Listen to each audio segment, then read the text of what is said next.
cool. And how many people have not been here before? So about half-ish of us have not been here before. Okay, so super cool. So this is a really great place. People call this Hollywood Beach. This is probably the most filmed beach in this part of California. So all kinds of famous movies have been filmed here, especially on the segment just over there on the other side of the lifeguard shack. Very, very popular, huge campgrounds, lots of usage.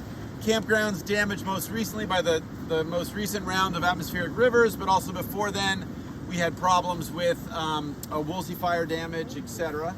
But nevertheless, a very, very popular beach. So if we were here in the middle of like 4th of July in, middle of the summer, as far as you'd see would be a gazillion people. Kids, old people, young people, fishing, surfing, all that kind of good stuff. So right here, as you guys can tell, this area we walked past, this has radically changed in the last 4 months with this massive amount of atmospheric river dumping that we've gotten. It's changed the sculpture of this. We've always had a stream going through here, but it's completely changed this face of the beach. What we're looking at here is what we call conservation biology rock, or Cons Bio Rock, because we've been doing surveys here for so long. And so that's one of the things we're going to be surveying, and they're also going to be surveying the boulder field right here. Now, the boulder field used to start closer to where we are, but a lot of this has been buried by sediment. So issues here, general coastal management issues here.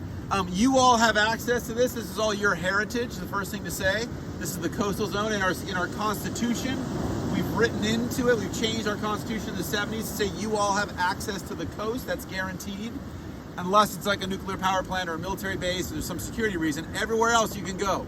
Even in a place like this, like Malibu, with all these gazillion $1 million mansions, which people would like to imply that you should not come here, this is not for you or people like you, we all have access to the water to the highest part of the high tide line, regardless what the signs might imply or what have you.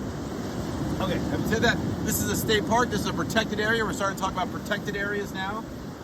More on that later, but basically, this is an area where theoretically it's protected, right? We're here, we're not going to put a condo right here, so this sounds like, okay, that's cool, and that is cool, that is good.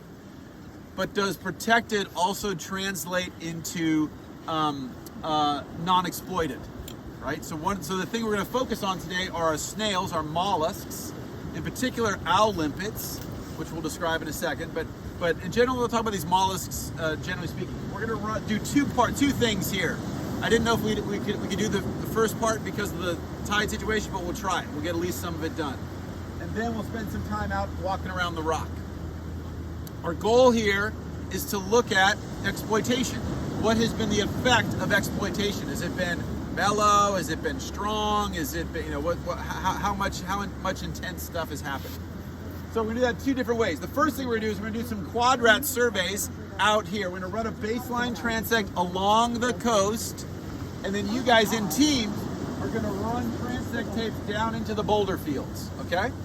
And every 5 meters, you're gonna take one of our half meter by half meter quadrats, plop them down, and count all the mobile snails that are in there, right? If there's none, there's none. If there's a lot, there's a lot. And so I have some guides here for you guys to, and when you guys start to look at stuff. What is defined as a mobile snail? Any snail. Any snail. I should have said mobile invertebrates, but yeah. So mollusks, so snails, so things that are whelks, things that are limpets, those kinds of things, tegulas, those kinds of things. So we'll pop this down at 5 meters, and you guys will count all the number of dudes in here. And you'll say the biggest size is of them, okay? And that's gonna give us a sense of what the community is like as we go down towards the water, right? We'll see how far we get. We finish that, we're then gonna do what we call time-constrained surveys, only for owl limpets. So again, as we talked about before, one way we can measure exploitation is just the thing is gone, right? We've chopped all the trees down, there are no trees. The other signal of overexploitation is a changed demography, a changed size class of the organisms.